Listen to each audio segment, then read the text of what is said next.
at doing that and doing it well. Thank you, and Mr. Chairman, I yield back. Gentleman yields back. Chair now recognizes Ms. Brown from Ohio for 5 minutes.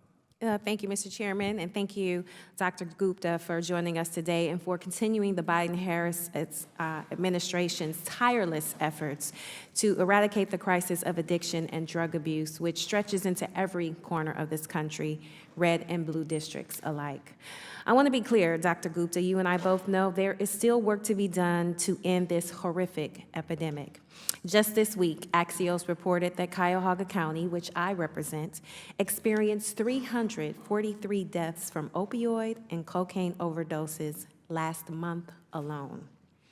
Those 343 deaths were tragic and preventable.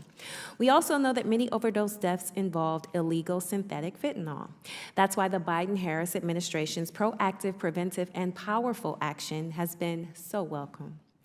One of the Biden-Harris administration's strategies to prevent opioid overdoses is to make sure opioid overdose reversal medications are readily available over the counter and accessible to the public without stigma or shame. That includes the life-saving, easily administered nasal spray, naloxone, as well as Narcan. Dr. Gupta, easy for me to say. Dr. Gupta, what steps has the Biden-Harris administration taken to make sure that any person can access Narcan when they need it or can keep it on hand if they live or work with people experiencing opioid addiction? Thank you, Congresswoman.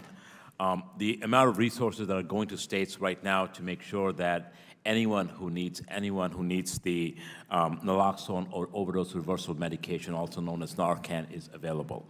We're also making sure that it is available over the counter later this summer.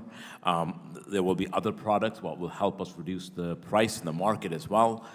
We want to make sure that anyone can get this medication, but also proactively carry it, not just necessarily for themselves, but someone in their family or someone in their neighborhood, school, other places. So the access to naloxone or Narcan is critical to reducing these numbers down and getting people a chance to be connected to care.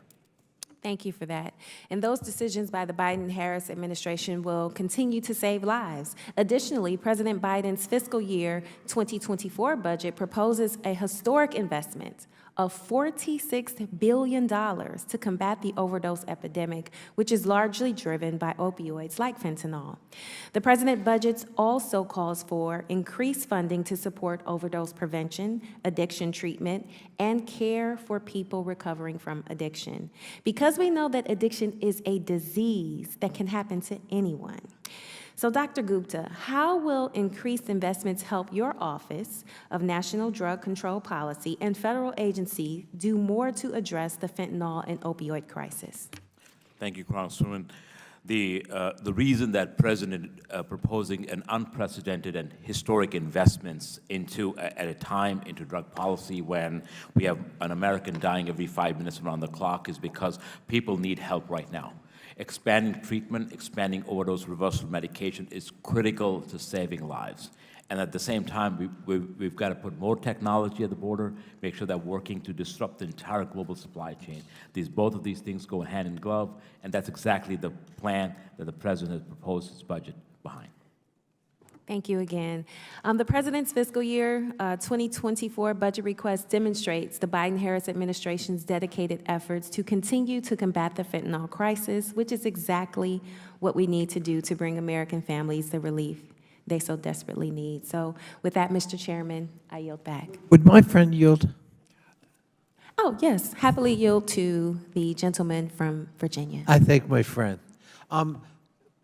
Ms. Brown just mentioned Narcan and other drugs to try to help